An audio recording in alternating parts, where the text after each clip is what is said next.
just a cosmic aligning of the stars, really. The public's fatigue with casualties and their belief that we were doing this differently than we did in Vietnam, and we were going to support the troops even though some people opposed the war, and to find out that that wasn't true, it was a shocker. Democratic Congress now who can, say something and not be afraid of whatever, and we're willing to do that.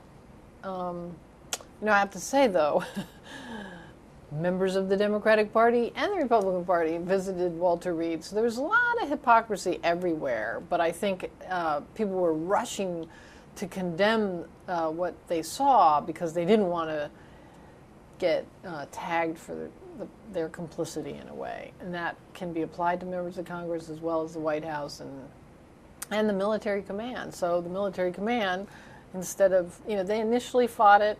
The Walter Reed commanders, the Army Surgeon General came out, especially the Surgeon General, well, it's exaggerated. Yeah, that was not, first it wasn't exaggerated, and second, it's still unexplainable why he could live on the post, presumably hear some of these anecdotes like we had, and not get it, that this was a systemic problem. So I think it was really a lot of things aligned at the same time, and the White House feeling vulnerable because they had a boisterous Democratic-controlled Congress, so they're feeling like they needed to move too.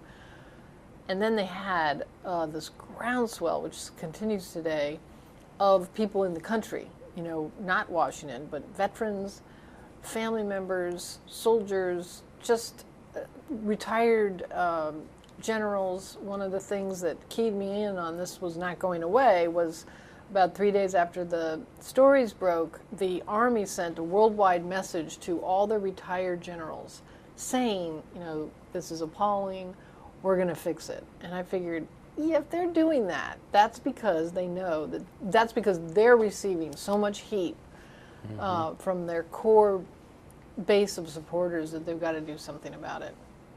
Wow. So, yeah, it was it was stunning. It continues to be.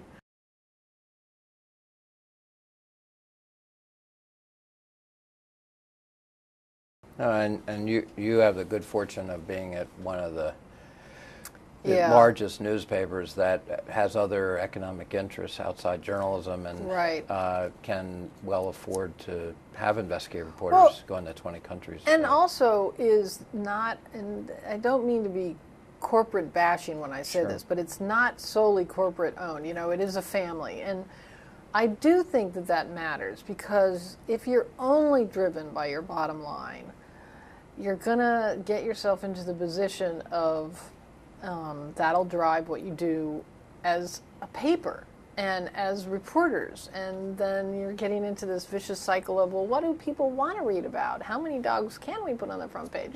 So it's not going to be a public service like it should be. And the models that are still working are the family-owned papers, and I know there are efforts to try to stand up public boards, or like the Poynter Institute, St. Pete model, and that might be a really interesting model. No one's quite figured out how to make it work economically, I guess, but that might be maybe where we're headed at some point in the newspaper industry.